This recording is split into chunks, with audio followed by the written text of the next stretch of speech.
ሰላም ለሁላችሁ ይሁን። እንግዲህ በአርሲ እየተፈጠረ ያለውን ነገር ሁላችሁም የምታውቁት ነገር ነው። የእግዚአብሔር ሕዝብ ወይም ክርስቲያኑ በጣም አደገኛ በሆነ መልኩ እየተጨፈጨፈ ያለበት ሁኔታ ላይ ነው ያለው። ማለት ሊትራሊ እየተጨፈጨፈ፣ ይሄ ቃል ይገልጸዋል በደንብ። ሕፃናት ሳይቀሩ አደገኛ በሆነ መልኩ እየተገደሉ፣ በጣም በርካታ ክርስቲያኖች ናቸው እየተገደሉ ያሉት።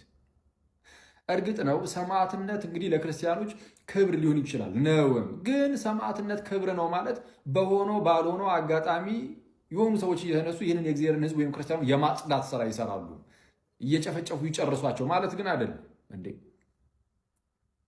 ቤተክርስቲያን እዚህ ምድር ላይ ስትኖር እኮ ለአንድ ታላቅ የሆነ ዓላማ አጀንዳ ነው። ይህም ሕዝቡን ሁሉ ወደ ክርስቶስ መንግስት ለመመለስ ነው። እንዲህ እንዲሆን ደግሞ በህይወት መኖርንም ደግሞ ይጠይቃል። እና ማንም እየተነሳ ዝም ብሎ የማጽዳት ስራ ብቻ እንዲሰራ ነው፣ እሱን የሚፈቅድ አይደለም የሰማዕትነት ነገር። እና ይህ በጣም አስቸጋሪ ነገር ነው ማለት ክርስቲያኖች፣ ሀገራችን ኢትዮጵያ የክርስቲያኖች መቆያ ናት ማለት እዚህ የምንቆይባት ሀገራችን ናት። የክርስቲያኖች ብቻ አይደለችም፣ ግን መቆያችንም ጭምር የእኛም ጭምር ናት። ላለፉት ለሺህ ምናምን ዓመታት ለሺህ ዓመታት ሙሉ እንደሚታወቀው ይህ የእግዚአብሔር ሕዝብ ክርስቲያኑ አሁን ላለንባት ለኢትዮጵያ ባለውለታ ነው። እሱን አቁሙ እኮ ያቆያት አይደለም እንዴ? ነው እኮ አሁን ደርሶ የሆነ ሰዓት ላይ ብቅ ተብሎ ይህንን ሀገርን አቁሙ የኖረውን ሕዝብ ደግሞ ጨፍጭፌ ሊጨርስ ብሎ የሚነሳ የሆነ አካል ካለ እርግጥ ነው ሰይጣናዊ ነው። ግን ደግሞ አንደኛ የእርሰን አባቶች፣ ሲቀጥል ደግሞ በዋናነት እንደው ማለት በሀገሪቱ ላይ ሕግ አለ፣ መንግስት አለ። ያ መንግስት ለዜጎቹ ለክርስቲያኖችም ጭምር ማለት ነው ከለላ ጥበቃ ሊያደርግ ይገባል። እና ፕሊዝ ፍትህ ያስፈልገናል፣ ጥበቃ ክለላ ያስፈልጋቸዋል። በአርሲ ላሉ ክርስቲያን ወንድሞቻችን ማለት ነው፣ አባት እናቶቻችን፣ ኢቨን ህፃናቶችም ጭምር። እና በጣም ኮንሰርኒንግ ነው፣ በጣም አስቸጋሪ ነው። እና ሰው ፍትህ ነው ልንል የምንችለው ለመንግስቱ።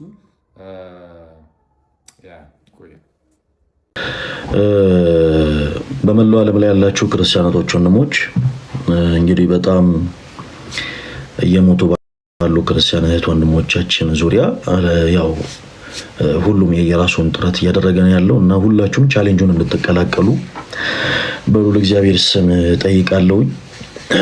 ይህንን ቻሌንጅ ኦርቶዶክስ የሆኑ ሰዎች ብቻ መቀላቀል ያለባቸው ቻሌንጅ አይደለም።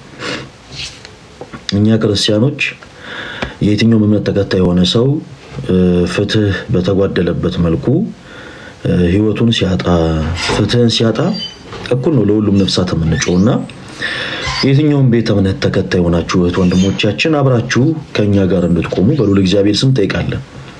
በየትኛውም አይነት ቦታ ላይ ሰው በእምነቱ ሊሞት በእምነቱ ሊታረድ አይገባም እና በግፍ እየተገደሉ ላሉ እህት ወንድሞቻችን ሁላችንም ድምጽ ልንሆን ይገባል። ክርስቲያኖች ያለምንም ቅድመ ሁኔታ ይሄንን ተቀዳሚ ጉዳይ እንድታረጉት በሉል እግዚአብሔር ስም ጠይቃለሁ። እሺ እኛ ሳንሞት ሳንታረድ አካል ጉዳተኛም ሳንሆን ወይም የአካል ጉዳትም ሳይደርስብን ቀድመን ብንጮ ጥሩ ነው። ለኛ ለራሳችን ኢንዲቪጁዋሊ ማለት ነው፣ እንደ ቤተሰብም ራስ ለቤተሰባችን።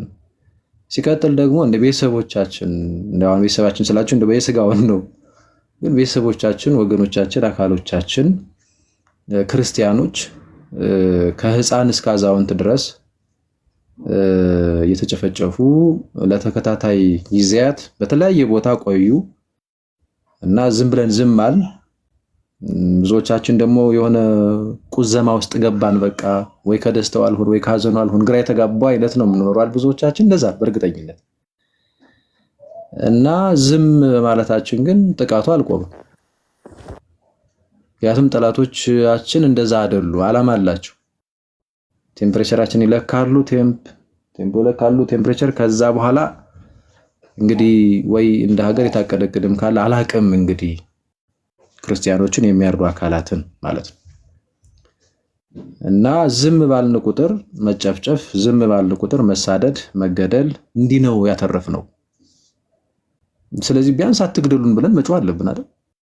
የምንጠቃው እኛ ክርስቲያኖች ኦርቶዶክሳውያን ክርስቲያኖች ከሆን አይ አትግደሉን፣ ይሄ ለሀገርም ጥሩ አይደለም። የቤተ ክርስቲያን ትምህርቷ፣ የቤተ ክርስቲያን ስርዓቷ፣ ስሪቷ የአንድነት ስለሆነ ፍቅር ስለሆነ እንደው ማክበርና መከባበር ስለሆነ እንዲሁ ሲያልፍ ራሱ በቃ እንድንችልም ተደርጎ ስለሆነ የተነገረን ብዙ ቻልን፣ ብዙ ታገስ፣ ብዙ ብዙ ብዙ በቃ ብዙ አገር ለማሻገር በሚል ወዘተ ወዘተ። ሌላው እያጠፋ ቤተክርስቲያን እየነደረች ካህናቶቿን እያጣች በአደባባይ ምዕመናን ከህፃን እስከ አዋቂ እስከ አዛውንት እንደ ሽንኩርት ወይም እንደ ተራንትን እየተከተፉ ብዙ ታገሰች ቤተክርስቲያን። አሁንም ግን ደግሞ እንደገና የመቀጠል አዝማሚያ ነው እየታየ ያለው። አዝማሚያ ሳይሆን ቀጥሏል ኦልሬዲ። እና ከዚህ ውጭ ሌላ ምን አጀንዳ ሊኖር ይችላል? ስለዚህ አሁን ቢያንስ አትግደሉን ብሎ እንደዚህ መጮህ ይቻላል። የሆነ ጊዜ ታስታውስ ከሆነ 2000 ስንት ላይ ነው አንድ ዓለም አቀፍ የሆነ ሰልፍ ተጠራ እና ጥሩ ኮሚቴዎች የሚባሉ ለጊዜው መጡ ማለት ነው ፊት ለፊት እና መጡ ተብሎ ልክ ሰው ሲያሰብስቦ ሲጠብቅ እነሱ በዛም በዚህም ብለው ሾለኩ ማለት ነው። አንዳንዶቹ እንዲያውም ሲሰሙ የሚገርማችሁ በጣም በጣም በጣም በቃ የማትጠብቁት የሆነ ነውር ሁሉ ፈጽሟል። ማባበያ ቀርቦላቸው ማለት ነው ያንን ሰልፍ እንዲሰርዙ እና ማባበያቸውንም ተሸልመዋል ይባላል ስንሰማ። እና ከዛን ጊዜ ጀምሮ በነገራችን ላይ ይሄው ቤተክርስቲያን ዕለት ዕለት መከራ ነው የምታየው። ዕለት ዕለት ማለት ነው የትም ቦታ ላይ ክርስቲያኖች እንዲሆኑ የትም ቦታ ላይ እንደዚህ ሲባል ነው የምንሰማው።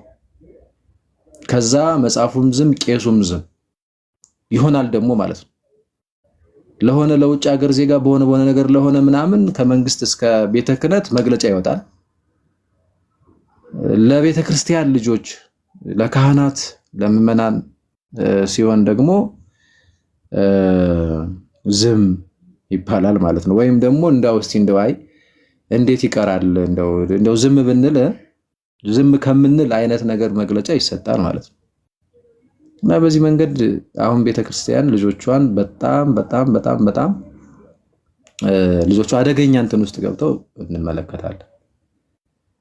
ስለዚህ እንደ ክርስቲያን ኦርቶዶክሳዊ ክርስቲያን አትግደሉን እባካችሁ፣ በፍቅር በሰላም በአንድነት እንኑር፣ እንደ ሀገር ሀገራዊ መብታችን ይጠበቅልን ብለን እስካልጮህን ድረስ ማንም ሊያዝንልን ማንም ሊጮህልን አይችልም። ማንም ማለት ነው። ፕሮፋይል ያልቀየራችሁ ቀይሩ። እሺ አንዱ ላሳልፍ የነበረው ሌላውን አስቀደምኩ እንጂ እሱን ነው ቀይሩ። ፕሮፋይሎቻችሁን በተቻለ መጠን ቀይሩ። ድምጽ ሆኑ፣ አትፍሩ። ምንም የሚያስፈራ ነገር የለውም፣ መብታችን ነው ይሄ። ስለዚህ አሁን በተቻለ መጠን ፍጹም ሰላማዊ በሆነ መንገድ ድምጾቻችንን አብረውን ለሚኖሩ ሙስሊሞች፣ አብረውን ለሚኖሩ ፕሮቴስታንቶች፣ ኤቲስቶች ሳምቲንግ ወይም ብላ የምንለው ማሰማት እንደ ሀገር ህመማችን፣ ሞታችን፣ ሁሉ ነገራችን፣ መከራችን እሱ መሰማት አለበት። አንድ ሁለተኛ ለዓለም መሰማት አለበት። ኦኬ ለዓለም መሰማት አለበት። ቀላል እንዳይመስላችሁ። በነገራችን ላይ አንዲት ሀገር ከዓለም ተገንጥላ ገለል ብላ የምትኖር አይደለች። አሁን ግሎባላይዜሽን ዓለም ውስጥ ነው ያለነው። ዓለም አንድ መንደር የሆነችበት ዓለም ውስጥ ነው ያለነው። እንዲህ አይነት ስሪት ውስጥ ነው ያለነው። ስለዚህ ዝም ገለል ብለን ብቻ አይደለም፣ ዓለሙን መስማት አለበት። አሃታ ቤተክርስቲያናት መስማት አለባቸው።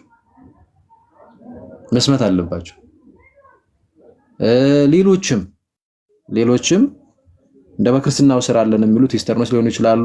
ካቶሊክ መስማት አለበት። ሌሎች ሀገራት በደንብ መስማት አለባቸው። በደንብ ማለት ነው።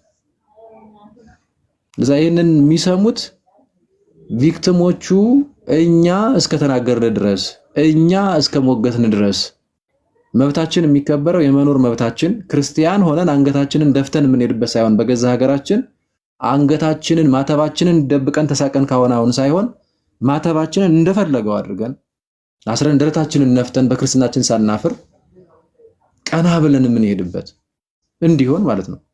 የትኛውም አካል ይሄን ማወቅ አለበት። በነገራችን ላይ እኛ ክርስቲያኖች ኦርቶዶክሳውያን ክርስቲያኖች በመሆናችን ምክንያት አንገታችንን እንዲደፍተን የምንሄድበት ነገር የለም። ሙስሊሙም በነገራችን ላይ በዚህ አጋጣሚ ኦርቶዶክሳውያን አንገቱን እንደዛ ደፍቶ እንዲሄድ አንፈልግም። ፕሮቴስታንቱም እንደዛው ማለት ነው። አሁን ግን በአንድም በሌላም በተፈጠረ የሐሰት ትርክት የተሳደደች ያለችው ቤተክርስቲያን ናት፣ ኦርቶዶክስ ተዋሕዶ ቤተክርስቲያን። ያም ይነሳል፣ መለማመጃው ያም ይነሳል፣ ስሜቱን ማብረጃው ያም ይነሳል። እንደፈለገው መቀለጃው ቅድስት ኦርቶዶክሳዊ ተዋህዶ ቤተክርስቲያን ሆናለች። ይሄ ሀቅ ነው። በነገራችን ላይ ሀቅ ነው ይሄ። ለምን ነው አሁን ጥያቄው? ለምን? ምን አጠፋች ቤተክርስቲያን? አገር ሰርታ ለሀገር ነፍስ ሆና እንደ ጧፍ በርታ እንደ ሻማ ቀልጣ ስላስረከበች ነው? ምንድን ነው ነገሩ? አንዳንዶች እኮ ከነመፈጠራቸውም ሳይኖሩ የነበሩበትን ዘመን ሳይቀር ያመጡና እንዲያርጋን ይላሉ ማለት ነው። የግለሰቦችን ጉዳይ ወዘተ ወዘተ ነገስታት የነበሩ ሊሆን ይችላል፣ ወይ ደግሞ ሌላም ለምን ቄስ ዲያቆን ለምን አይሆንም? የግለሰቦችን ጉዳይ በግለሰቦች ይታያል። ቤተክርስቲያን ግን እንደ ቤተክርስቲያን ምን አጥፍታ ነው? ምንድን ነው በደሏ? ምንም የለም።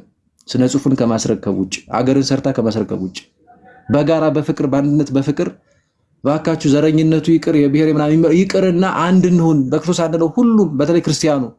ከዛም ደግሞ እንደ ሀገር ከማንም ጋር ሰው ህንፃ ስላሴ ነው በፍቅር በአንድነት እንኑር ባለች ነው። አንድነትን በሰበከች ጥርስ ተነከሰባት ማለት ነው።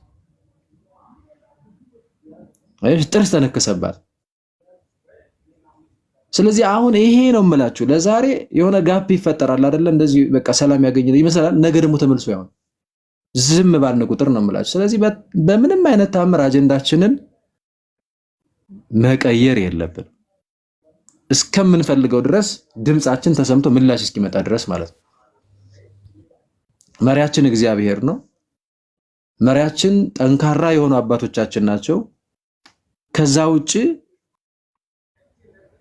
በቃ እግዚአብሔር ወደ መራን አባቶቻችን መምራን ወደ መሩን ወደዛ ወደ ፈለገው አይነት ሌብል ያድርግ ይችላል። በነገራችን ላይ ሞመንቱ እንደ ሰዎች ወተን መንገድ ዘግተን በቃ በዚህ ብታልፍ የታባ ዘግተናል እንትን ብለናል ምናምን አላልንምኝ አንልም። እንዲህ ግን ማሰማት እንችላለን። እየተነጋገርን እየተመካከርን እኛ ክርስቲያኖች ነን። እኛ አንነካ አንገደል ስንል ሌላው ይገደል እያልን አይደለም፣ ወይም ሌላውን እኛ እንግደል እያልን አይደለም። ልናረገው አንችልም። እንከባበር፣ አብረን እንኑር ነው። አይ አትኖሩም የሚለን ከመጣ ግን ማን እንደሚኖር ደግሞ የምናየው ይሆናል ነው። አትኖሩም የሚለን ከመጣ ስለዚህ አሁን አትኖሩም ነገር ነው። በገዛ ሀገራችሁ አትኖሩም ልቀቁልን ነገር ነው። የሆነ ሰፈር ላይ ለጊዜው ከዛ ደግሞ ወደ መሀል ይጀመራል ማለት ነው። ይሄ አኗኑርም ነው።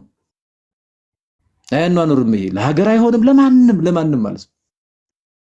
ብዙ ሀገራት በዚህ መንገድ ነው በነገራችን ላይ የፈረሱት። ኧረ እባካችሁ ድምጼ ይሰማ፣ ኧረ እንደዚህ እየሆንኩ ነው፣ ተኛ እባክህ ዝም ብለህ ይላል ማለት ነው ሌላው። እንዲያውም ጭራሽ ምንድነው የሚባለው ይሄ ባለተራ ነው የሚባለው የምናምን አይነት ስሜት ምናምን እንደዚህ ይሄ የትም አያደርስም። በነገራችን ላይ እዚህ ጋር ወንድምህ እየተከፋ እዚህ ጋር እህትህ እየተከፋች የራሳ ጉዳይ ብለህ ዝም ብለህ እንትን ጉዳይ የሚመጣ ከሆነ ጠብቅ፣ ቀን ነው የምጠብቀው ወዳጅ። የጊዜ ጀግና እንጂ የሰው ጀግና ይባላል አይደል? ለዛውም ከቤተ ክርስቲያን ጋር ማለት ነው። እና በቁጥር ሳናንስ ቁጥሩም ሞልቶ ሀብት ንብረቱም ሞልቶ ሁሉ ነገሩም ሞልቶ ግን ሰዎች የሚያላግጡት መጥተው የሚለማመዱት ቤተ ክርስቲያን ላይ የሚያሳድዱት እሷ ነው። ለምን እኔና እናንተ ዝም ብለን እንትናችን ቁጭ ብለን ምናምን ዝም ብለን በማለቃቀስ በቃ ዝም ብለን ስለምንቆዝም ማለት እኮ ለምን ብለን አንዱን አናውቅም እንዴ? አንድ አይደለንም እንዴ? ተዋህዶ አይደለም እንዴ ሃይማኖታችን? አንድነት እኮ ነው ሃይማኖታችን። ስለዚህ መታሰብ አለበት። እነዚህ ማህበራዊ ሚዲያ ላይ በጣም ሚስኪኖች አላችሁ፣ ከይቅርታ ጋር ስሙ ልናገር ነው። ሚስኪኖች አላችሁ። አጀንዳ ዲያብሎስ ከዛም ከዚህም ያመጣል፣ ጣል ያደርጋል። እዛ ላይ ትጣዳላችሁ። እንዲህ ባለ ጊዜ አንድ እንሆን እንጂ ምንድነው? ሌላ የተለየ ዓላማ አላችሁ እንዴ? ያለው ሰው አለ የተለየ ዓላማ? ስለ ቤተ ክርስቲያን ከሆነ ቤተ ክርስቲያን አደጋ ላይ ሆና አትሊስት በዚህ መንገድ ድምፅ አሰምቶ ገብታችኋል አይደለም? በቃ የሆነ ለክርስቲያኖች ጥላ ከለላ የሆነ ነገር ማለት ነው። አትሊስት አለዛ አንድነቱ መምጣት አለበት አይደለም? የሆነ ነገር ሲሆን ኖ ማለት አለብን። እንደ ንብ ግር ብለን እንደ ተናዳፊ ንብ እንዴ